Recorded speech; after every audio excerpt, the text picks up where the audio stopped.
La dernière. Bonsoir à toutes et à tous, bonsoir Radio Nova. Bienvenue dans La dernière, en direct en public au Théâtre L'Européen. Et bien sûr, ils sont là. Tout le monde est là, nous sommes le 18 mai 2025. C'est la Saint-Éric. Ouais. Bonne fête, Éric Zemmour, Éric Ciotti. Éric Lompré. Éric Lompré également. C'est Emmerich. No Eric. Ah, c'est Emmerich, pardon, Ouais, presque, à rien du tout. Bonne fête à tous les Eric. C'est également la journée mondiale des musées. Bonne journée les musées. Notamment mon musée préféré, le musée Grévin. Parce que c'est le musée où la statue de Mickey Rourke ressemble plus à Mickey Rourke que Mickey Rourke lui-même. Marche aussi avec Ariel Dombal parce qu'il y a des jeunes qui n'ont pas la ref. Moi, dans mon musée perso, il n'y a pas de cire, mais il y a du son. Celui de la voix de l'incroyable Juliette Arnaud. Et bonsoir à toutes et à tous. Ça va, Juju? Les gens sont debout. Ovation pour Juliette Allez, Arnaud. Il y a beaucoup d'amour. Beaucoup d'amour pour Juliette Arnaud. Ça va, Juju? Tout va bien. Juju. Oui, oui. Bah, les gens t'aiment. Hein. Alors, c'est incontrôlable. Hein, là. Oui, bien sûr. Ça va? Ça m'a relancé ma ménopause. T'as passé une bonne semaine quand même? Excellente, excellente. C'était quoi le moment le plus marquant de ta semaine? Eh ben, hier soir, j'ai fait un rêve. J'ai rêvé que c'était Clémentine Autain qui gagnait l'élection chez les LR. Wow, ah ouais, d'accord.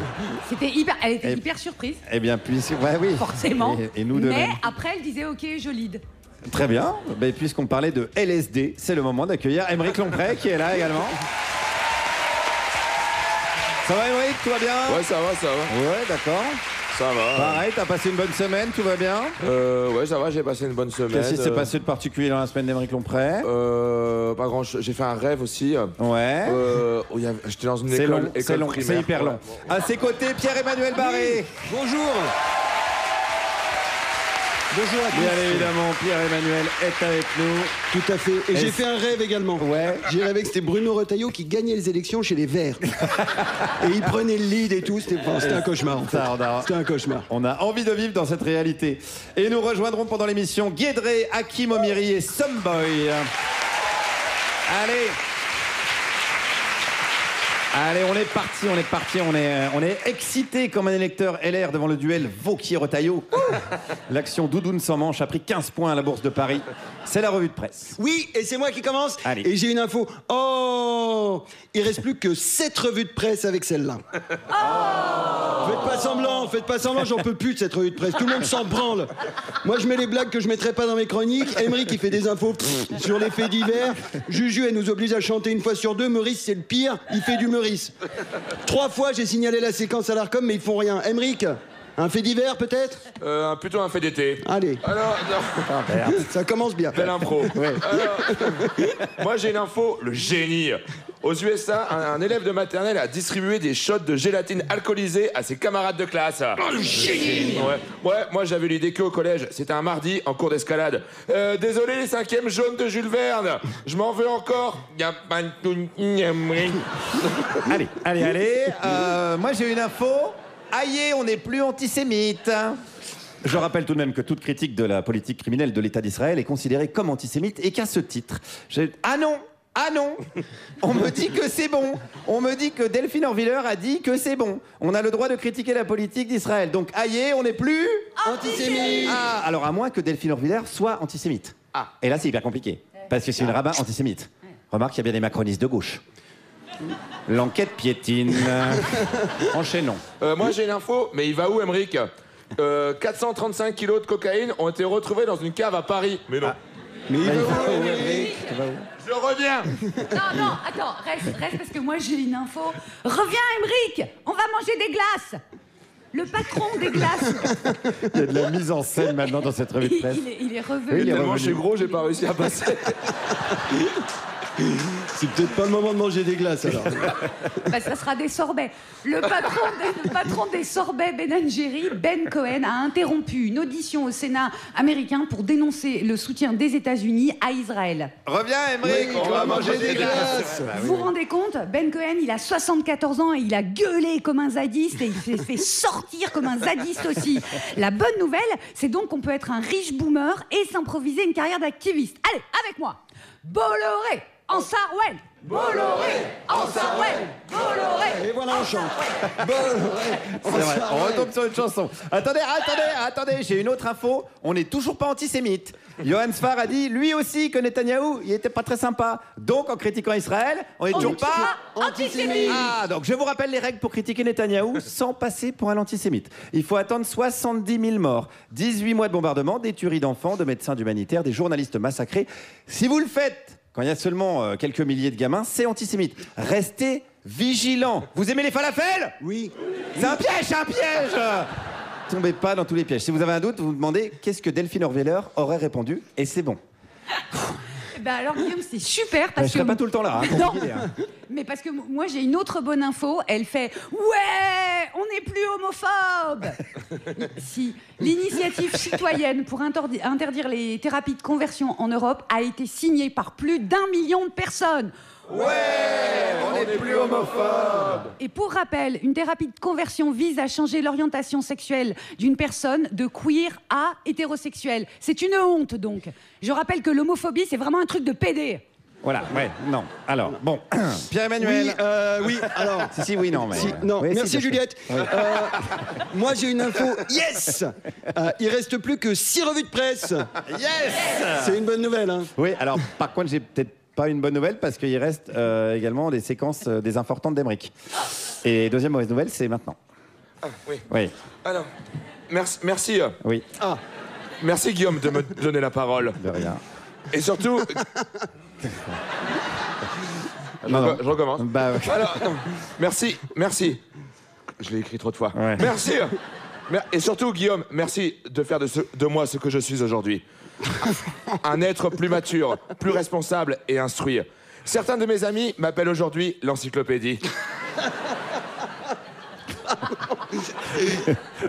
Pas lui. Alors, il est vrai qu'avec tous les invités qu'on reçoit, mon cerveau devient un véritable muscle. Dans la rue, souvent, on m'arrête pour me féliciter pour mes progrès. Félicitations pour vos progrès, disent les gens. Dans ma famille, je mange enfin à la table des adultes. Dans mon cercle d'amis, enfin, c'est plus une ligne parce que c'est compliqué de faire un cercle à 3, mais ils m'appellent le petit futé. Enfin, voilà, merci Guillaume et Juliette. C'est au cordeau. En tout cas, arrêtez de dire c'est au cordeau, je sais pas ce que ça veut dire. Alors, bon, merci de m'apporter ce qui me manquait à mon édifice, l'intelligentsia. Certains d'entre vous doivent se dire intelligent, beau, manquerait plus qu'il soit hilarant. Eh bien, ce mois-ci, j'ai décidé de mettre l'humour au centre de mes importantes. Vous le savez, le mois de mai est fourni en jours fériés. Et certains en profitent pour faire ce qu'on appelle les ponts. Mais comment faire des ponts si nous n'avons pas les horaires des ponts, hein? Il est dur de s'arrêter de rire. Et pourtant... Oui. Là, je navigue à vue. Hein. Ça se sent pas, donc ça va. Hein. Et non, je vais donc vous donner cette... Je vais recommencer. Alors, non. Je vais donc vous donner cette semaine les horaires des ponts. Ouais. Ou des bateaux quand il n'y a pas de pont. C'est parti. Marseille-Bastia, pas de pont. Prendre bateau. Horaire des bateaux. Lundi, départ 8h, 10h45, 17h. Pareil pour le reste de la semaine. Sauf le jeudi, où les horaires sont les suivantes. 8h, 10h45 et 17h. C'est les mêmes. Ouais, c'est les mêmes. Ouais. Rochelle, île de Ré. Là, il y a un pont. Et il est toujours ouvert. Du coup, pas besoin des horaires. Car c'est un pont accessible à toute heure. On va sur l'île de Ré. Quelle heure est-il? 3h du matin. Bon. Alors, Saint-Hilaire, Île-Dieu. Vous prenez des notes, hein, sinon après vous allez... Saint-Hilaire, Île-Dieu, pas de pont. Prendre bateau et se référer aux horaires des marées, que j'avais déjà donné le 18 décembre. Calais, Douvres. Attention, c'est un pont, mais sous la terre. Les scientifiques appellent ça un tunnel. Ouais. C'est pas long, donc c'est bien. Non, ça c'est va. bien. Ce tunnel n'est praticable qu'en train. Je vais vous donner les horaires des trains. Ça m'embête un peu parce qu'on s'éloigne du sujet principal qui était les ponts. Mais c'est pas grave. Quand l'info est là, il faut la saisir. Pont de Normandie, lundi. Attends, ouvert. Attends, Emmerich. Quoi Ouais, on a un problème technique. On m'entend pas? On t'entend trop. C'est la publicité. La dernière. Vous êtes toujours sur Radio Nova, la dernière. Juliette Arnaud, Emmerich Lompré, Pierre-Emmanuel Barré. Il est 18h15. C'est l'heure d'accueillir notre invité du jour. Il est plongeur, il est photographe, il est explorateur, il est aventurier. Tout ça en même temps et dans un seul homme. Alexis Rosenfeld est avec nous. Salut Alexis. Salut Guillaume. Merci d'être avec nous. Merci d'avoir accepté notre invitation. Je t'ai présenté comme un aventurier parce que je crois savoir que tu détestes ce mot-là. Oui, c'est pour ça que tu as fait ça. C'est ça, car je suis un petit peu perfide. Pourquoi tu détestes qu'on t'appelle aventurier? Non, je déteste pas du tout ça, mais je trouve que c'est quelque chose d'un peu dépassé. L'aventure, pour moi, c'est en fait la résultante d'un risque pris. Et tandis que quand tu es sur de l'exploration, tu pars sur la découverte de quelque chose et ton but, c'est simplement la connaissance, de découvrir, de comprendre. Tandis que l'aventure, c'est l'adrénaline, c'est Red Bull ou je sais pas quel, tu vois, et c'est de prendre un risque majeur sans en connaître les conséquences. Et ça, c'est un truc que toi, tu poursuis pas du tout. Mais pas du tout. T'es pas accro à l'adrénaline du tout. Mais pas du tout, au contraire. Mais comment tu définirais ton métier alors? Parce que j'ai dit, ouais, t'es évidemment plongeur, photographe, sous-marin. Photographe, oui, déjà, avant tout photographe, parce que c'est la photographie, en fait, qui m'amène à aller plonger dans des endroits absolument bizarres, je dirais, ou inconnus, et de partir en quête, et j'aime bien le mot quête, pour comprendre quelque chose. Donc, ouais, t'as réveillé un truc chez Emmerich, hein. Ouais, fais pas attention. Des fois, il fait ça, mais voilà. Ah ouais, c'est marrant parce que moi, j'allais dire, ça introduit un petit peu de mysticisme, mais pas du tout. Non, parce que si tu dis 2 fois quête, ça fait... Ouais, voilà, on l'avait. Hein. Mais on l'avait tous, on en l'avait, fait. Emmerich. Ouais. C'est ça qui m'a fait rire. Pardon. C'est pour ça que l'émission dure 2 heures, mais c'est pas grave. Et donc, oui, donc il n'y a pas de mysticisme du tout. Non, pas du tout. Il y a une idée d'aller rechercher. C'est de la connaissance et c'est d'aller dans ce monde, mais c'est un monde qui existait il y a longtemps, quand les premiers explorateurs, Humboldt, Franklin, partaient pour collecter des échantillons, pour aller découvrir les glaces, pour faire des herbiers, pour amener, ou le prince Albert Ier de Monaco, qui faisait les premiers prélèvements profonds en mer. L'idée, c'était vraiment d'apprendre et de comprendre ce qui se passait dans un monde qui était pas le nôtre et qui était loin du nôtre. Comment ça t'est venu, ça, toi, cette passion pour l'océan? Est-ce que tu étais passionné de photos et t'as trouvé un créneau, ou est-ce que tu étais passionné de plongée et t'as trouvé un prétexte? J'ai trouvé un prétexte. Bah oui, c'est vraiment de plonger. Tu voulais passer ta vie sous l'eau, tu t'es dit, je vais ramener des photos. Puis en fait, de manière, c'était très opportuniste et je me suis dit, le seul moyen que j'ai d'ouvrir les portes des endroits les plus fous, c'est d'avoir une carte de presse et de dire, moi, je suis photojournaliste, je veux y aller, je vais vous raconter une super histoire. Et donc, ça m'a ouvert les portes d'endroits où j'ai jamais pu retourner depuis. Et ce qu'il y a d'un peu rassurant dans ton parcours, c'est que la photo, tu l'as appris de manière, tu l'as appris sur le tas. T'as pas pris de cours. Non, pas du tout, aucun. Non, mais ça a été catastrophique. Hein. Le début de ma carrière, pas de plongeur, mais de photographe, je l'ai faite au Figaro Magazine, qui était un... Bouh. Ouais, là, t'as senti comment tout le monde s'est crispé. C'est pas grave, j'assume très bien. Je les remercie encore. Oui, ils font de très belles photos. Retaillot, là.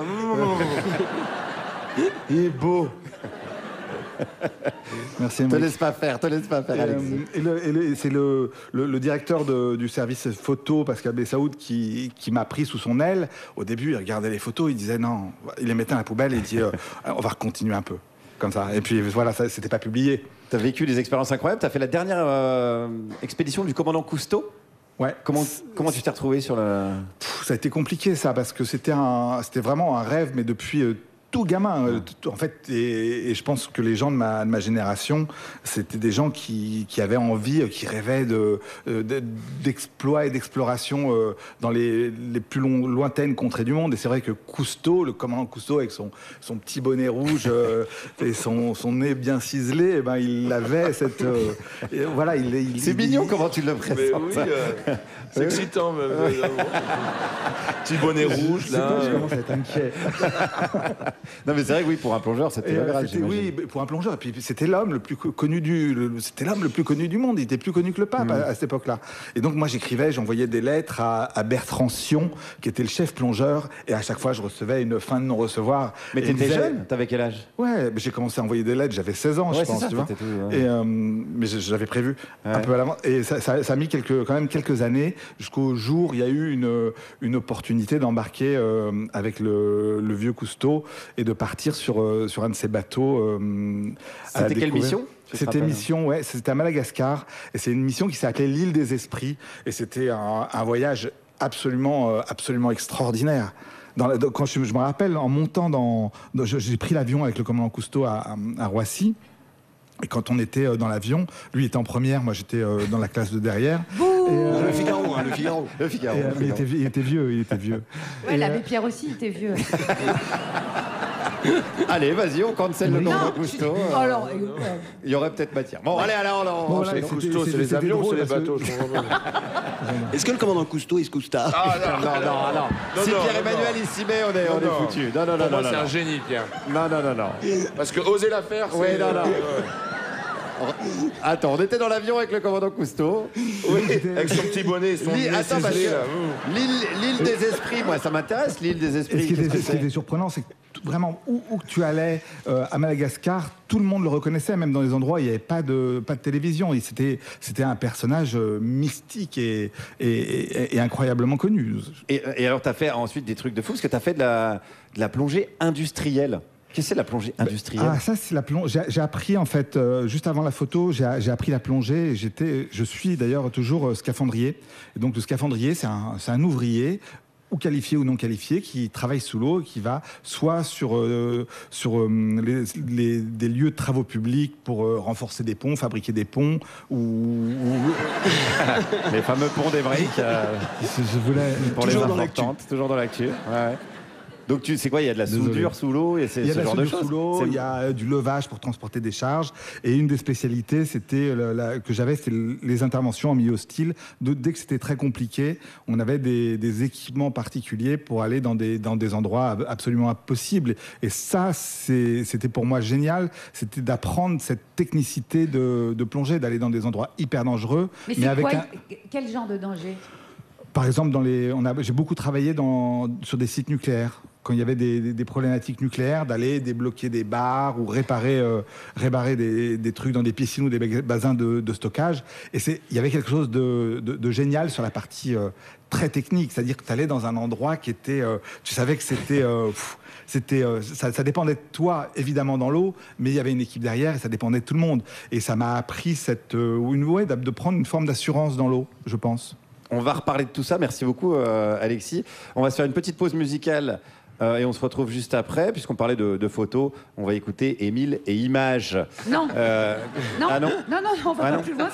C'est dommage. Parce que je trouvais que ça collait bien. Ouais, pas du tout. Émile. Ouais. Bon. Alors qu'est-ce qu'on va écouter? Je l'ai pas du tout. On va écouter une chanson totalement en rapport avec Alexis, puisque c'est Yellow Submarine des Beatles. Ah bah quand même. Pour une fois, c'est Ringo Starr qui chante. Et quand j'étais petite, c'était ma chanson préférée au monde. Et maintenant que je suis vieille, ça n'a pas changé. C'était les Beatles. Vous êtes toujours à l'écoute de Radio Nova, la dernière. Juliette Arnaud, Pierre-Emmanuel Barré, Aymeric Lompré. Et notre invité, l'explorateur Alexis Rosenfeld. Et elle nous a rejoint sur le plateau, celle qui a rempli la cigale la semaine dernière. Alors dit comme ça, c'est un petit peu bizarre. Je vais te remplir la cigale. Petit côté Patrick Sébastien. Rien à voir, c'est juste qu'elle draine les foules, car c'est une vedette du showbiz. C'est la formidable Guédré. Une star. On peut le dire, hein. Une star, comme tout. Bien sûr. Bonjour à tous.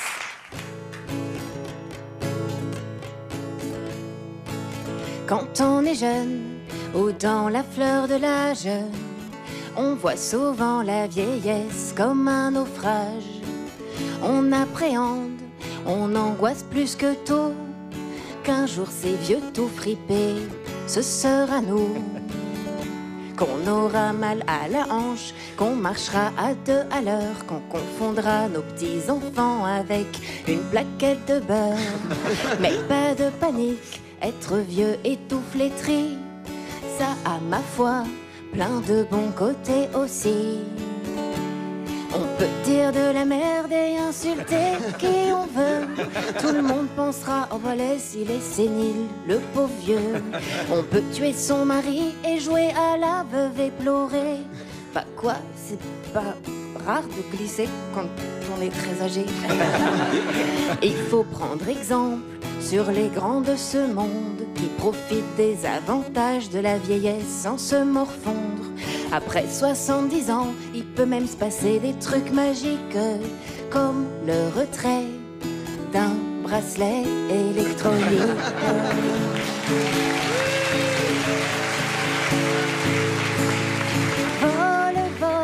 Envole-toi Nicolas, vers le Cap Nègre, tel un aigle, tel une oie. Transperce les nuages, mais reviens dans pas trop longtemps. N'oublie pas qu'il y a un autre jugement qui t'attend.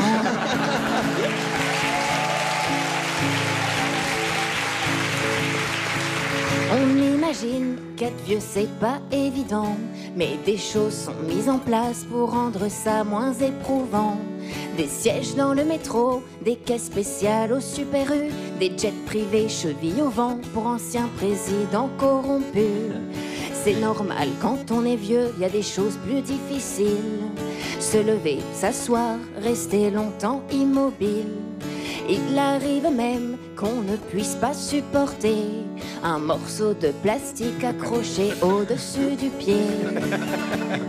Ça doit être pourtant moins lourd à porter que des valises de billets ou le poids de la culpabilité. C'est pourtant plus facile à cacher que le fait d'être une grosse merde aux yeux du monde entier. Profite de tes vacances, profite de la mer, profite de ta petite cheville au grand air. Profite, savoure, nous on saura attendre. Il ne reste plus si longtemps avant le 25 septembre. C'est ton prochain jugement et crois-moi qu'on est impatient. On sera tous là avec nos vuvuzelas. C'était juste pour caser vuvuzela. D'ici la envole-toi Nicolas, vers le Cap Nègre, tel un aigle, tel une oie. Transperce les nuages mais reviens dans pas trop longtemps. N'oublie pas qu'il y a un autre jugement qu'on attend. Guédré, c'est énormément d'émotions. Avec On le pense cœur. à lui, J'ai avec le chanté cœur. avec le cœur. C'était un moment très fort. Un moment de radio. Guédré qui reprend sa tournée cet automne avec des dates à Nîmes, Marseille, Dijon, etc. Partout dans le monde entier, on peut le dire. Paris au théâtre de l'Atelier le 30 octobre. Guédré qu'on peut encore applaudir bien fort. Merci beaucoup. On est toujours avec Alexis Rosenfeld, explorateur. On ne sait pas si Nicolas Sarkozy fera de la plongée pendant ses vacances forcées. Mais toi, t'en fais évidemment toujours. T'as fait des trucs incroyables. On a parlé plongée industrielle dans des piscines de centrales nucléaires. On a parlé commandant Cousteau. T'as aussi fait des recherches sur l'avion, sur l'épave de Saint-Exupéry. Comment tu t'es retrouvé embarqué là-dedans ? Ça, je me suis retrouvé embarqué dans cette histoire de manière un peu bizarre. J'ai reçu un jour un coup de fil d'Henri Delos, qui était le patron de la Comex, un industriel, le monsieur qui a inventé la plongée, les gaz, qui était vraiment un mentor pour nous tous. Et je reçois un coup de fil de lui, j'étais sur Paris, il me dit il faut absolument que tu viennes à Marseille dans mon bureau, que je te parle, c'est extrêmement urgent, tu prends le premier train pour revenir. Et il te dit pas c'est quoi ? Il te dit pas quel est le sujet ? Non, il ne dit pas. Et du coup, sachant qui était cet homme qui m'appelait et l'importance qu'il avait et pour moi et pour passer ce type d'appel, je me suis imaginé, et je sais que c'était un grand chercheur d'épaves et de trésors, donc je me suis dit, qu'est-ce qu'il va me proposer, qu'est-ce qu'il va me dire, et j'avais 3 options en fait dans la tête en descendant. C'était le trésor de Rommel qui a toujours pas été trouvé. C'est quoi le trésor de Rommel ? C'est le trésor nazi, en fait. C'est en Suisse. Ah, bah c'est bon. Allez hop, c'est réglé. Mais difficile de plonger en Suisse. Il y a des lacs, s'il est au fond d'un lac. Il a exfiltré en fait les biens spoliés qui étaient des œuvres d'art et de l'or venant de je ne sais pas où. Il y a un livre de Retailleau aussi, je crois. Mais c'est vrai, ça. On sait qu'il l'a fait et on ne sait pas où est ce... Non, c'est parti du sud de la France, c'est parti vers la Corse dans un sous-marin, probablement un U-boat, et on ne sait toujours pas où c'est. Et le troisième truc, c'était l'Atlantide. Et quand je suis arrivé dans son bureau, il m'a dit, mais comme les enfants, c'est un monsieur qui avait au moins 30 ans de plus que moi, tu vois. Et il me dit, assieds-toi, ouvre la main et ferme les yeux, on a tous fait ça. Et il me pose... Ça dépend du contexte, oui. S'il y a Guillaume, un jour tu m'appelles en disant t'es ça Marseille, tu fermes les yeux, tu ouvres la main. La suite est il me pose quelque chose dans la main et j'ouvre les yeux. Eh ben je t'ai bien eu. C'est pas l'Atlantide, mon pote. C'est mon caca. Non, là c'est trop. C'est dommage parce que c'était bien et là c'est trop. Non mais c'est pour faire rire Pierre. Oui.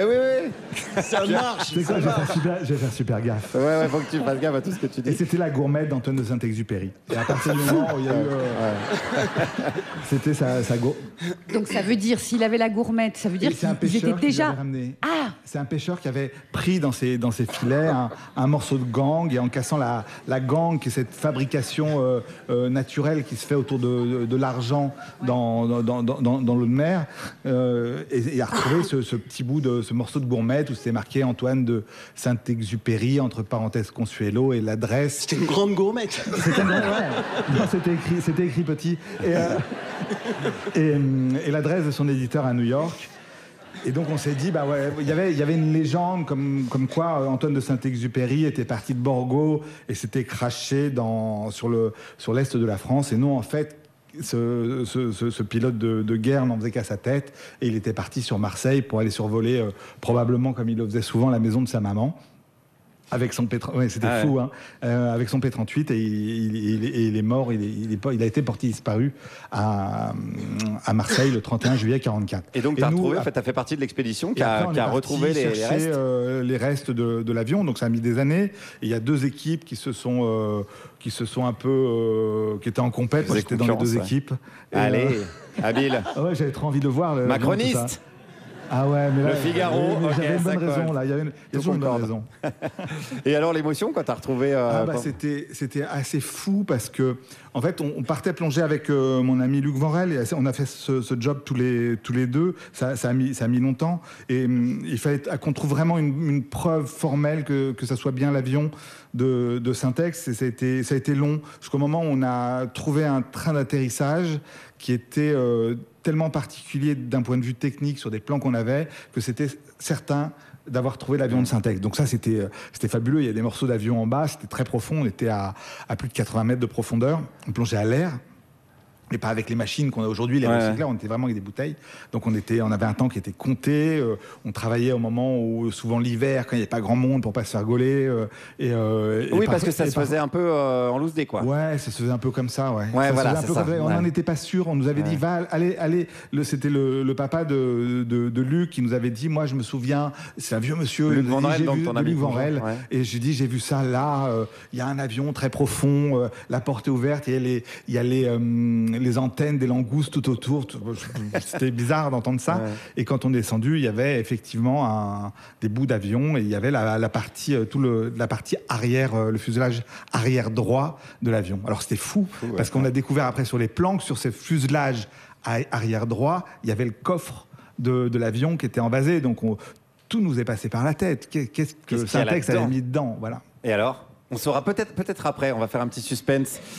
Parce C'est Alexis qui est dedans. Ça se trouve, on va être très déçus. Et il va dire, on sait pas. Voilà, mais on reste. Non, mais oui, savoir. Oui, ça fait. Je travaille un peu sur ta frustration, ça te fait pas de mal. Il est 18h36 et c'est l'heure de retrouver les questions des auditeurs. Pierre-Emmanuel, donc, c'est à toi. Eh ben alors. Ah oui. Eh ben alors. Ah oui. Pas de petite plaisanterie dans votre lancement ? Eh bien non. Qu'est-ce qui lui arrive à mon Guillaume ? Il est chonchon ? Il est tout tristoun parce que la France, elle est de droite ? Il voudra un gros câlin ? Eh ben ne comptez pas sur moi, Guillaume. En 41 ans, je n'essaierai que 3 personnes dans mes bras. et c'était pour les étouffer. Restez digne, monsieur Meurice, je n'ai ni le temps ni l'envie de vous venir en aide, j'ai déjà le renforcement positif d'Aymeric à assurer. Sachez d'ailleurs que ça avance très bien. Hier, j'ai même réussi à le traîner au musée du Quai Branly. Ça t'a plu, Aymeric? Branly. Oui. Vous voyez, il progresse. Ça fait comme branlette, mais... Bon, alors, il progresse à son rythme, mais il progresse. En fait, c'est quand on tire le zuzu. Oui, alors, merci. Merci, Aymeric. C'est parti pour ta qualité du jour. Aymeric, il a plein de qualités. Comme par exemple... Non, j'y arrive plus, je suis désolé. Franchement, une qualité par émission, 5 émissions, là j'ai fait le tour. Oui, voilà. Voilà, c'est le meilleur Aymeric possible, il n'y a plus de marge de progression. On passe aux questions des auditeurs et cette semaine, c'est Madeleine qui nous écrit de Saint-Roustan.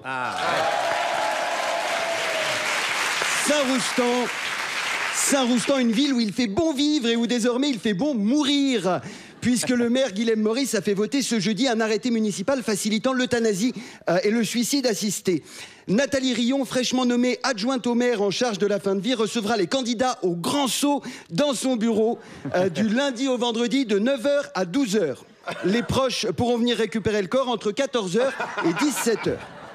Cette semaine, les racilariens ont pu découvrir dans leur boîte aux lettres un petit fascicule sobrement intitulé « Croque la mort à pleines dents », dans lequel la mairie dresse la liste des services proposés aux futurs défunts pour rendre leur dernier voyage inoubliable. Je vous en livre quelques-uns en vrac. Pour les amoureux de l'action, vous pourrez choisir un décès refus d'obtempérer. Indiquez simplement votre plaque d'immatriculation au commissariat et dès que la BAC Saint-Roustan repérera votre véhicule, vous serez pris en chasse et abattu. Avec la formule « surprise », la mort vous frappera, mais vous ne savez ni où ni quand. Le médecin et sa seringue fatale surgiront-ils du placard au bon matin, dessous le lit au moment du coucher, du siège arrière de la voiture? Grâce à la formule surprise, quittez la vie sur un grand « Ah !» Enfin, pour les indécis qui en ont assez de vivre mais ne sont pas certains de vouloir mourir, le coma peut être un bon entre-deux. Poussez les portes du club de MMA de Saint-Roustan et criez « Salut les tarlouses !» Vous verrez que l'étroitesse d'esprit et les muscles des uns font parfois le bonheur des autres. Ces mesures progressistes ont bien entendu suscité quelques critiques au sein de la population, mais le maire Guilhem Maurice a su défendre son projet avec sérénité et mesure. C'est un sujet qui regarde uniquement les gens qui ne supportent plus de vivre dans la douleur. Alors je ne vois pas bien pourquoi ces réacs égoïstes viennent encore ouvrir leur grosse gueule. Je souhaite à ces sacs à chiasse sans empathie une mort longue et pénible, qu'ils aient bien le temps de leur savourer, a déclaré le premier édile dans un souci d'apaisement. Mais revenons à Madeleine qui nous dit « Bonjour, atteinte d'une maladie incurable, j'ai rencontré la sympathique adjointe au maire en charge de la fin de vie qui m'a conseillé la formule surprise. Je l'annonce ce soir à mon mari et mes bouts de chou et je fais livrer des pizzas pour remonter le moral à ma petite tribu. Belle initiative, Madeleine, mais prévoyez quand même des pâtes pour monsieur et les enfants, parce que surprise, c'est pas un vrai livreur de pizza. Votre petite tribu pourra venir vous récupérer du lundi au vendredi, entre 14h et 17h, à la mairie de Saint-Roustan. Quant à moi, je reviens la semaine prochaine. D'ici là, si vous avez des questions, posez-les à vos proches. Et si vous n'avez pas de proches, posez-vous des questions. Merci, Pierre-Emmanuel Barré. Merci, restez avec nous. L'émission continue avec notre invité Alexis Rosenfeld. Restez avec nous parce qu'on va peut-être savoir ce qu'il y avait dans le coffre de l'avion de Saint-Exupéry quand il s'est craché. Le suspense, il est comment? Eh ben, il est incroyable. Total. Allez, on va sonder les abîmes des grandes profondeurs, mais là, il est l'heure de toucher le fond de l'humanité, car c'est la publicité. Radio Nova, le grand mix. La dernière, Juliette Arnaud, Aymeric Lomprey, Pierre-Emmanuel Barré, en direct du Théâtre L'Européen à Paris. Nous sommes avec l'explorateur Alexis Rosenfeld et on va bientôt savoir ce qu'il y avait ou pas dans le coffre de l'avion de Saint-Exupéry. Mais avant, je suis désolé, il y a des choses beaucoup plus graves qui se passent en ce moment en France. Et c'est l'heure de la panique morale de la semaine. La France a peur. Arrêtez!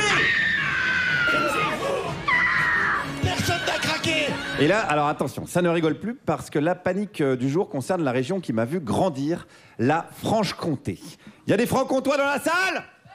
Ouais, on est ensemble, les rouillas. Une attaque contre le comté. Je sais pas si vous avez suivi ça. C'est une attaque. Eh oui, Pierre Rigaud, notre ami, pourtant on l'a déjà eu comme invité, Pierre Rigaud.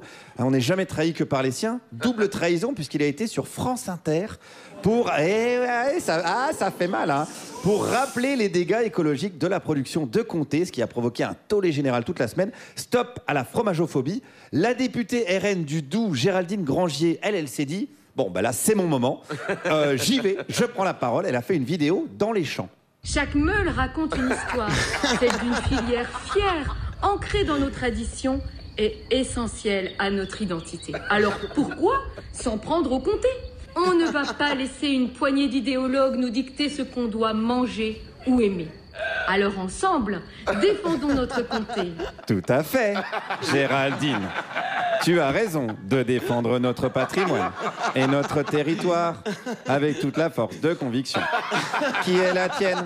Vous avez reconnu l'héritière de Jean Moulin, Jeanne Lameule, hein, comme on l'appelle désormais en Franche-Comté. Allez, on file sur Europe 1 où la colère gronde, soutien à toutes les formes de comté. Ce sont des joyaux du patrimoine, on vient nous casser les pieds sur du comté. Non mais c'est des gens qui n'ont rien dans leur vie. En fait, je pense que c'est un combat ils ont l'impression que leur vie a du sens. C'est comme les féministes qui sont complètement dans l'extrême. Elles ont l'impression que ça donne du sens à leur vie. Et pareil que les féministes. Cette séquence est offerte à nos amis musulmans. Parce que si c'était pas les féministes, c'était pour leur gueule. Voilà. Vous aurez trouvé un lien entre les Montbéliardes et les femmes voilées.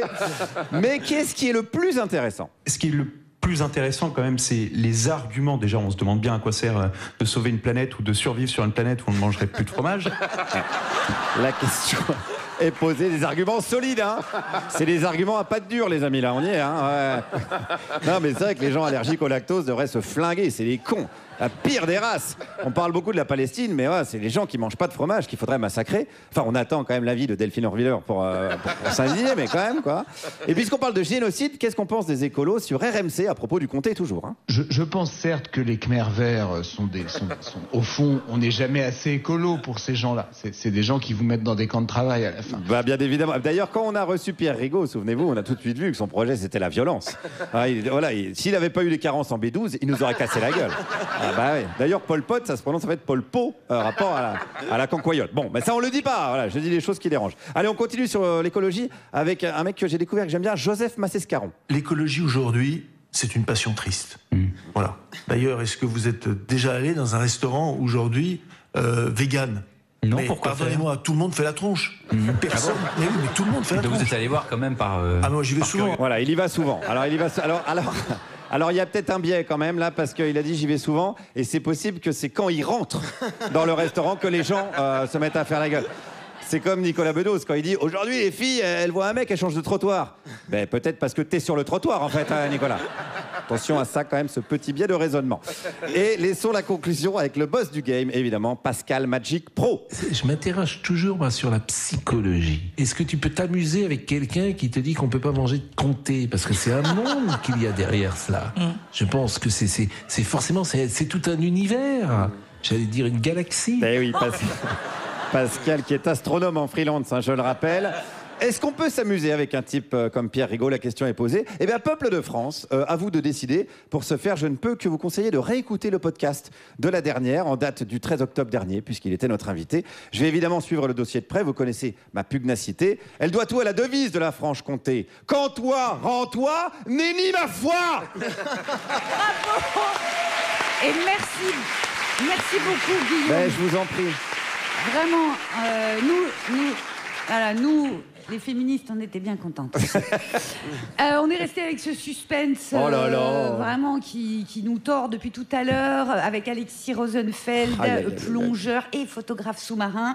Donc tu as plongé et tu as approché l'épave de l'avion de Saint-Ex. Et dans l'avion, dans ce qui restait de l'avion dans l'épave, il y avait un coffre. Qu'y avait-il dans ce coffre? Est-ce qu'il y avait la rose? Est-ce qu'il y avait le mouton? Est-ce qu'il y avait le petit prince ou le Alexandre Benalla. Une année ou deux avant, on avait plongé sur une autre épave et qui avait fait naufrage au large de Marseille et qui contenait beaucoup de livres, des livres scolaires. Et en fait, qui avait coulé en 1900 et des livres. C'est vrai, tu cherches aussi, donc voilà. J'en ai déjà lu. Les livres avaient été conservés parce qu'ils étaient dans la vase. Donc on s'est dit, dans l'avion de synthèse, qui était pas mal envasé, tu vois, s'il y avait eu un... Voilà, mais il n'y avait rien. Mais c'est encore Attends, plus non. Parce Alors qu'on y là, met je ce qu'on veut. regrette. Est-ce que t'as pas volé Non. le trésor et tu dis qu'il n'y a rien dedans? Non, ça suffit les déceptions. On recommence. Tu mens. On y va. Qu'est-ce qu'il y avait dans ce coffre, Alexis Rosenfeld? Le trésor de Romaine. Antoine, putain. J'avoue que ça aurait fait deux d'un coup, ça aurait été pas mal. Ouais. Ah oui, c'est une bonne idée. Bon, bah non, mais rien, c'est encore plus poétique. Il y avait rien. Il y avait des éléments autour de l'avion, mais rien de...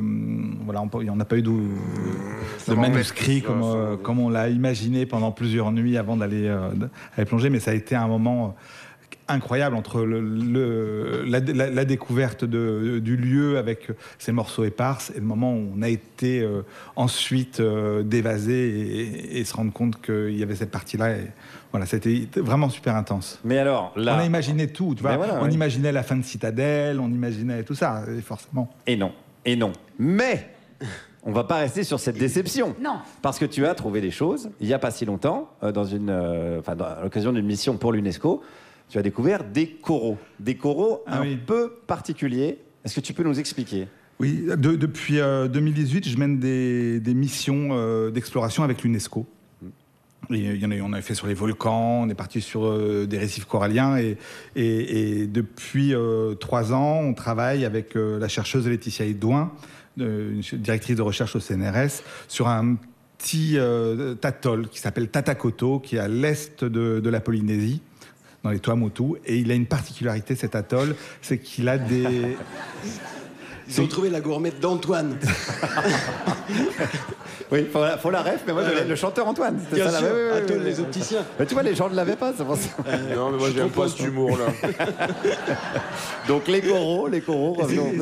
Ces coraux ont la particularité de résister au réchauffement climatique. Donc c'est un lagon qui a une géomorphologie très particulière, c'est-à-dire qu'il n'y a pas de passe. Normalement, il y a une passe dans un lagon pour que l'eau océanique rentre et se mélange avec l'eau lagunaire et qu'il y ait un brassage. Et là, en fait, c'est une énorme cocotte minute qui fait 12 km de diamètre. Et ces coraux se sont adaptés au fil du temps. Et le travail de Laetitia Edouin, c'est d'abord d'essayer de comprendre comment ils font pour résister à des températures qui atteignent presque 35 degrés, ce qui est absolument incroyable parce qu'à ces températures-là, les coraux meurt, mais elle essaye d'imaginer une transplantation un peu à l'image d'une transplantation d'un organe humain entre cet atoll et d'autres zones dans la Polynésie, voir si ces coraux pourraient aider à sauver les autres coraux. Donc c'est une histoire qui est hyper positive et qui est un mystère aussi encore pour l'instant. Juliette ? Est-ce que ça vous a fait à toi et à la chercheuse l'idée d'une bonne nouvelle, mais qui pourrait aller jusqu'à l'humanité sur nos capacités, enfin sur les capacités d'adaptation du vivant? Oui, sur la capacité d'adaptation du vivant, il n'y a aucun doute, mais par contre, ça ne change en rien le fait que si ce réchauffement climatique dont on parle tous continue et progresse comme ça, on n'y arrivera pas. Donc c'est vraiment à la fois important le travail des chercheurs comme le fait Laetitia, mais aussi de mener ce combat contre les énergies fossiles. Il paraît.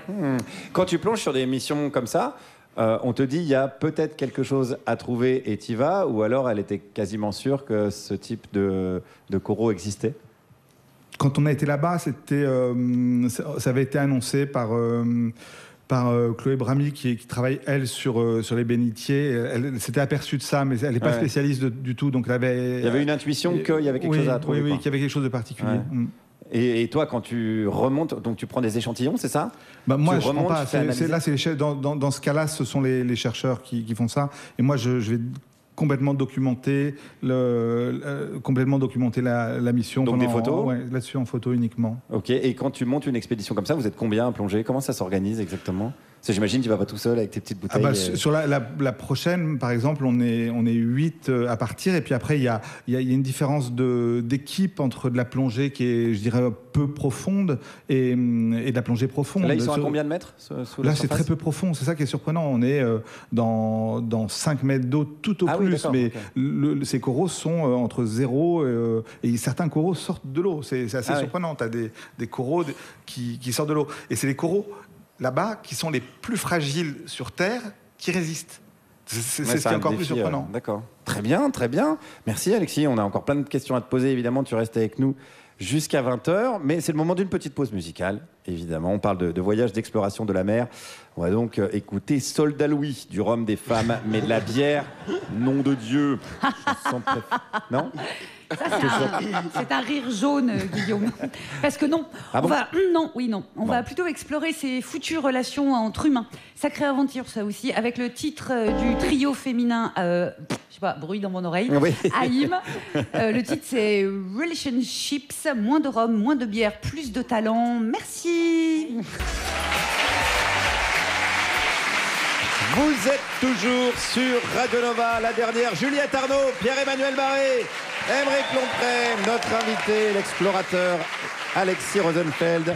Et il est de retour parmi nous. Il est à la mémoire ce que François Bayrou est à Alzheimer. C'est le moment de retrouver Someboy. Bonjour tout le monde. Bonjour. Alors nous sommes au mois de mai, le mois où on commémore les abolitions de l'esclavage. Et j'ai envie de faire un hommage à celles et ceux qu'on appelle trop vite les esclaves noirs, mais qui ont toujours résisté. Celles et ceux qui ont incendié les plantations, qui ont pris les armes, qui ont battu les tambours pour faire trembler les maîtres. Parce qu'en France, l'esclavage n'a pas été aboli par humanisme ou par générosité, il a été aboli par la force, par les révoltes des femmes et des hommes noirs. Mais je ne sais pas si on vous a déjà raconté cette version de l'histoire. Oui, non. Pas de ouf. Un roman.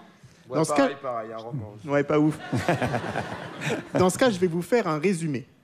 1791, suite à la Révolution française, une grande révolte d'esclaves éclate à Saint-Domingue, c'est l'ancien nom d'Haïti. À l'époque, Saint-Domingue est la colonie la plus rentable de l'Empire français.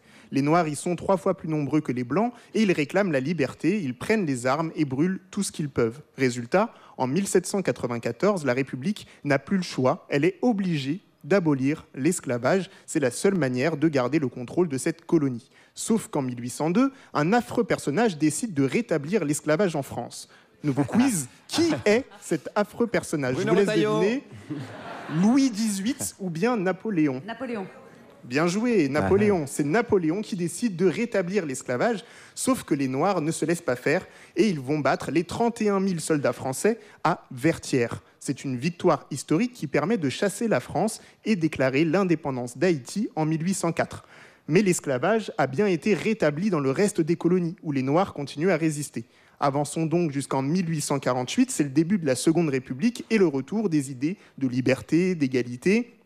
En Martinique, un esclave nommé Romain refuse d'arrêter de battre son tambour. Il est arrêté par son maître et le lendemain, une révolte éclate. Pour éviter de tout perdre, les autorités locales de la Martinique décident d'abolir l'esclavage avant même que le décret officiel n'arrive de Paris.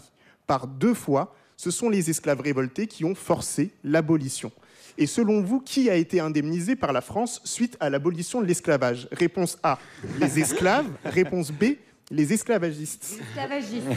Eh oui, ce sont les esclavagistes qui ont été indemnisés à chaque abolition, et pas des petites sommes. À partir de 1825, les Haïtiens ont dû rembourser 150 millions de francs à leurs anciens maîtres. Et en 1849, l'État français verse 126 millions de francs aux esclavagistes. Cet argent devait servir pour que les esclavagistes puissent embaucher leurs anciens esclaves dans les plantations. En gros, t'es libre, mais tu restes à ta place et on subventionne ton maître patron pour qu'il garde sa position sociale. Vous voyez comment parfois on peut libérer sans changer les rapports de domination. Et vous comprenez mieux pourquoi aujourd'hui les militants exigent des réparations économiques. Ce n'est pas un caprice, c'est une demande de justice. Parce qu'une vraie abolition, ce n'est pas seulement déclarer la liberté, c'est aussi donner les moyens d'en vivre. Et ce combat-là, il n'est pas terminé. Si vous voulez en savoir plus, on vient de publier une vidéo complète sur notre chaîne YouTube, donc je vous dis à bientôt sur la chaîne Histoire Crépue. Ciao, ciao, ciao.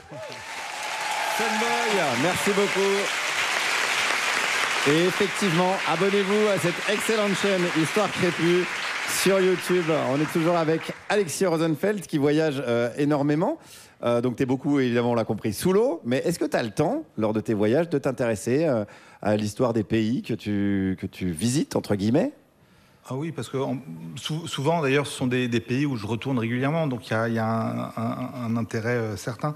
Et quand je t'entends parler d'esclavage, ça me ramène aux histoires que nous, on a vécues en travaillant sur certaines épaves, en faisant ces images de certaines épaves. Et c'était des navires négriers, on retrouvait ce qu'on appelle de la verroterie, c'était des petites perles qui valaient strictement rien, qui étaient échangées contre les esclaves entre le continent, la côte africaine et Madagascar. Et ils dealaient en fait les équipes d'esclaves juste avec des petites perles et de la monnaie, des monnaies d'échange qui étaient la verroterie. Tu as fait des plongées sur ce type d'épave ? Oui, oui, sur le sud de Madagascar. Et ils ont découvert d'autres épaves dans plein d'endroits avec qui étaient les navires négriers. Ouais. Et dans quel cadre tu as fait ça ? Est-ce que c'est les États qui te...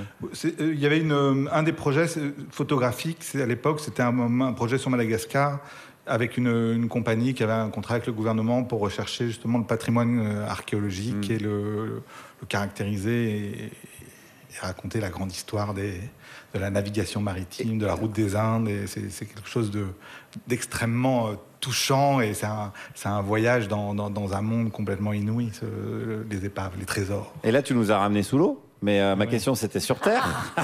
Moi, je suis beaucoup sous l'eau. Oui, c'est ça. Mais quel est le pays qui t'a le plus marqué ? Madagascar. Madagascar, oui. Pourquoi alors ?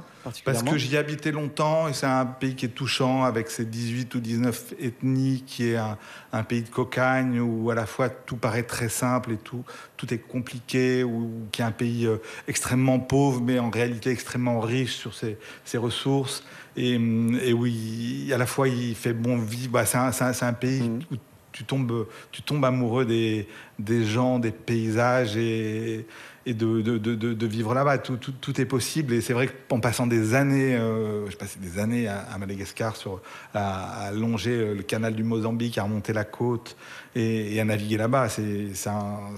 Madagascar, c'est hors du commun. C'est un pays assez indescriptible. C'est surtout aussi une ancienne colonie française. Je ne sais pas si beaucoup de gens le savent dans la salle ou pas, mais c'est souvent un pays qu'on oublie parce qu'on pense aux films d'animation Madagascar, etc. Mais aussi la présence française est importante à Madagascar parce que c'est une ancienne colonie française. D'ailleurs, on a fait une vidéo sur une des plus grandes répressions qui a eu lieu par l'armée coloniale française à Madagascar en 1947. Et donc, c'est vraiment un endroit très intéressant et important. Et la Polynésie aussi, il y a eu des essais nucléaires coloniaux. Enfin bref. Ouais, non, mais c'est pour ça que je vous dis, abonnez-vous à Histoire Crépue, c'est pas pour rien. Juliette, tu avais une question sur le... Oui, une question qui a à voir avec les bas-fonds, enfin les fonds profonds. Comment tu expliques le fait qu'il y ait des tonnes de films qui traitent de la conquête de l'espace, de tout ce qu'on peut faire dans les hauts fonds, on va dire, et très très très peu de films qui causent des abysses, à part Abyss. Je piche pas pourquoi. Les caméras, elles vont pas sous l'eau, je crois. Il dit ça, un photographe sous-marin. Il n'a rien écouté depuis le début, en fait. Je pense que c'est extrêmement cher et c'est compliqué d'aller profond. T'as des pressions qui sont... Mais tu peux faire semblant. Ils vont pas vraiment dans l'espace quand ils font Armageddon. En fiction, oui. Tu racontes, il y a Abyss, il y a Le Grand Bleu. Mais ça fait que deux. Enfin, tu vois, des films qui se passent entre Star Wars et... Mais fais-les, Juliette, t'énerve pas. Non. C'est pas de sa faute. Non. Mais je suis pas énervée, j'ai chaud au visage. C'est pas pareil. En fait, non, je piche pas. Pourquoi il y a un tel écart de ratio alors... Répondez. Merde. Est-ce que tu as une explication? Non, j'ai pas aucune explication, Juliette. Les caméras vont pas sous l'eau. Mais effectivement, il y a une nécessité à aller plus dans cette documentation et on va s'y atteler pour toi, Juliette. Mais on dit souvent que la Lune est plus connue que les abysses. Est-ce que c'est vrai ça? Quand on dit ça, on parle ça. Rapport au fait que je prépare l'émission. Donc je l'ai entendu. À chaque repas. Ah ouais, vous avez vu la Lune? Et les abysses? Rien. Putain. On n'a pas les mêmes discussions. Bon, peut-être, c'est vrai. Vous voulez un peu de vin? Ouais, vas-y, parce que...